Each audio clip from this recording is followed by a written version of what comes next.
Now you're seeing vertical specific winners. This I know the GMV is crushing. So Pinduoduo is the #3 platform in China. They're up almost 12% this morning after releasing earnings. They had a big beat here. And again, they had a big beat on growth. Their actual earnings per share did not beat. They actually lost money. They were expecting, the market was expecting a small profit of EBITDA.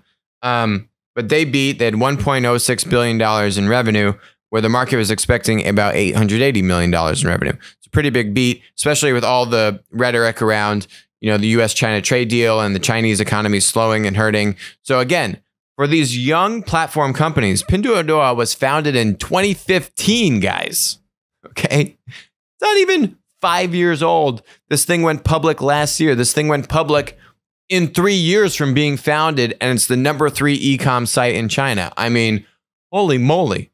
So a couple things we're seeing from this. A, absolutely, as we're seeing in the US, where you can have a dominant e-commerce marketplace winner, two of them, like in the US, I think you have Amazon and Walmart as the general overall winners. But now you're seeing vertical specific winners, right? We've talked about sneakers and luxury goods and cars, and you have these vertical specific winners where you could have one or two winners in each niche, and each niche is not it's not a small niche, it's hundreds of billions of dollars of niche, but you'll have the overall e-commerce winners and then niche winners. Still a winner take all dynamic kind of on both levels. You're seeing the same thing here in China, where Pinduoduo is absolutely the e-commerce winner for like group purchases, which has resonated with these rural villages that all pool together the stuff they want to buy. And that's catapulted them to #3. Now, here's the interesting thing. Let's look at GMV. This is the thing that really shocked me. They had $83 billion in GMV in the previous quarter, Q1 of 2019. They reported $103 billion in GMV this past quarter. That's 25% GMV growth.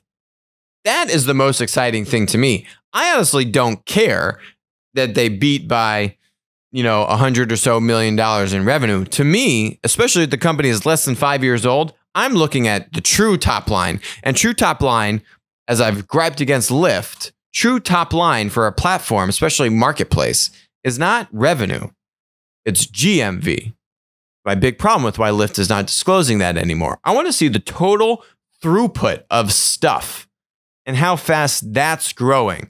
Then I can infer how much take rate and how well you can slice off revenue from the GMV. But if the GMV is hurting or slowing, and I don't know on Lyft, this I know the GMV is crushing.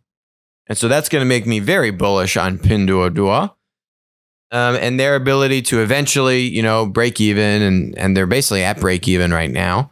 If anything, you know, continue to then just have a larger take rate as the GMV grows, because if they have a more dominant share, more of a winner take all dynamic, then they have more leverage to be able to take more money out of that pie. Hi, this is Alex Mozed. Thanks for joining us on Winner Take All.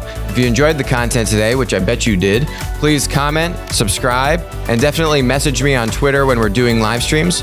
Also, please note, all opinions expressed about stocks or public companies on the show are exactly that, opinions. This is not investment advice. Don't act on it. WisdomTree licensed Applico's Platform Insights data product to aid in the creation of the PLAT ETF. Thanks for joining us.